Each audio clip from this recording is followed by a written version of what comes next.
ఆయన వచ్చినాడు, దయ్యాలు వెళ్ళిపోయినాయి. యేసు నామములో అని ఇప్పుడు మనం పలుకుతున్నాం. ఆయన అప్పుడు ఏం పలకలేదు.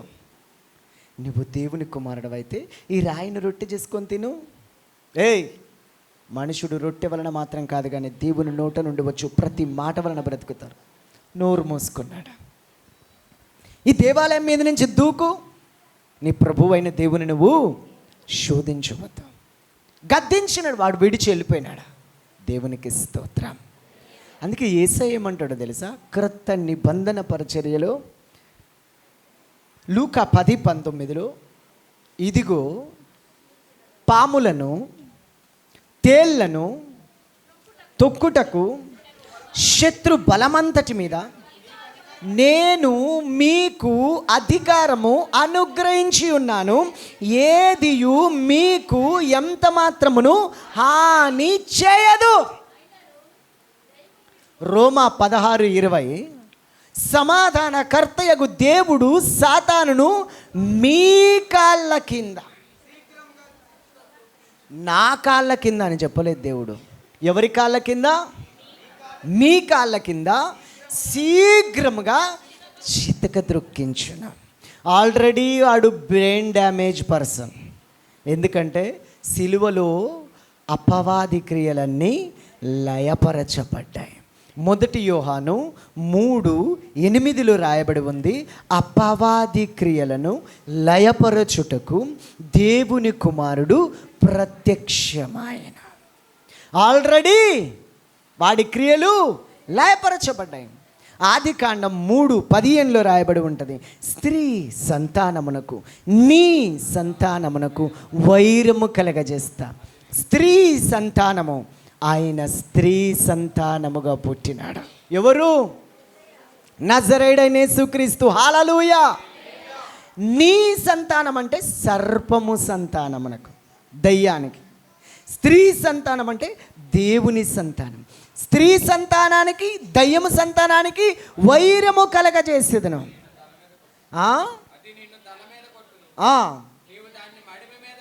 హల్లెలూయా. ఆయన నిన్ను ఎక్కడ కొడతాడంట? తల మీద కొడతాడు. పాముకి ఎక్కడుంటుంది విషయం? పడగిపుతుంది తలలోనే కదా. తల మీద, తల చితకగొట్టును. స్త్రీ సంతానం సర్పము తలను చితగొట్టును. దేవునికి స్తోత్రం. Already brain damage person. మనం ఇప్పుడు పోరాటంలో ఉన్నాం. పోరాటంలో ఉన్నాం. అందుకే యేసు ప్రభు భూమి మీదకి వచ్చినప్పుడు ఏం చెప్పినాడంటే, పరలోక రాజ్యము సమీపించి ఉన్నది. ఏం సమీపించిందంట?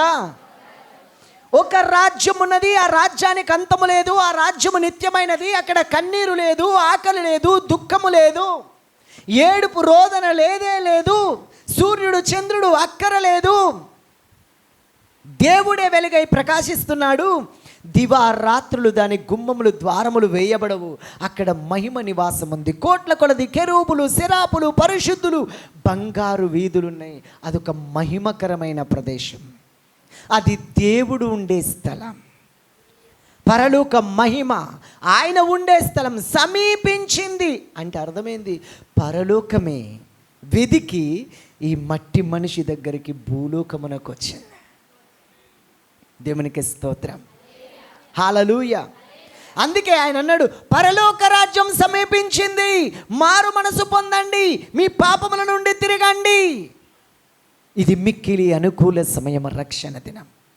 శిష్యులు కూడా వెళ్ళినప్పుడు శిష్యులతో చెప్తాడు ఏంటంటే, పరలోక రాజ్యం సమీపించి ఉందని చెప్పండి. అన్న తర్వాత ఏమంటాడంటే, దయ్యములను వెళ్ళగొట్టండి, రోగులను, చనిపోయిన వారిని, కుష్ఠరోగులను. మార్క్ 16:17 ఏమని రాయబడి ఉంటుందో చూడండి. నమ్మిన వారి వలన ఈ సూచక క్రియలు కనబడతాయి. ఎవరి వలనంట? యేసు ప్రభు దేవుడని ఎంతమంది నమ్ముతున్నారు? అందరు నమ్ముతున్నారా? నిజంగా నమ్ముతున్నారా? సరే, నా పాపాలు యేసయ్య నామములో యేసయ్య రక్తముతో కడగబడ్డాయ్యా అని ఎంతమంది నమ్ముతున్నారు? అందరు నమ్ముతున్నారా? యేసు ప్రభువని నీ హృదయములో నమ్మి నోటితో ఒప్పుకుంటే రక్షణ. అది మీరు నమ్ముతున్నారా? హల్లెలూయా. సరే, యేసు ప్రభువని నమ్మిన తర్వాత నమ్మిన వారి వలన, ఎవరి వలన ఏం కనబడతాయి? ఏ సూచక క్రియలు? నా నామమున. హల్లెలూయా. ఎవరి నామము? ఏ నామము? నజరేయుడైన యేసుక్రీస్తు నామమున. అన్ని నామముల కంటే పై నామము మరి ఏ నామమున లేదు రక్షణ, ఈ నామమే. ఆ నామము నజరేయుడైన యేసుక్రీస్తు నామము. ఆ నామమున దయ్యములను వెలగొడతారు, కొత్త భాషలు, ఇంకా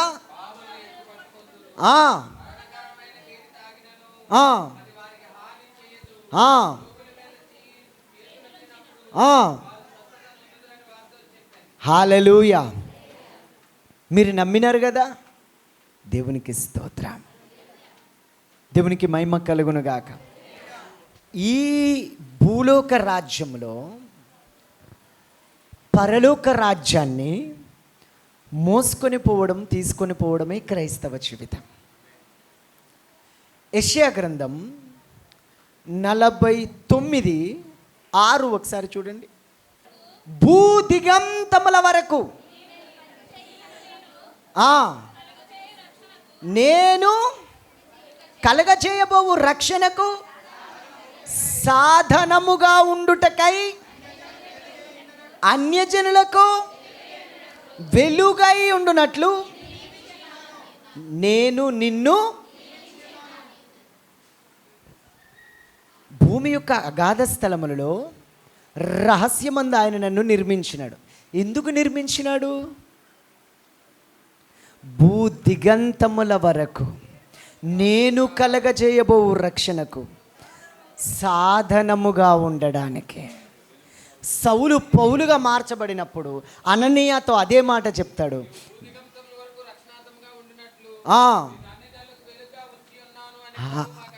హల్లెలూయా.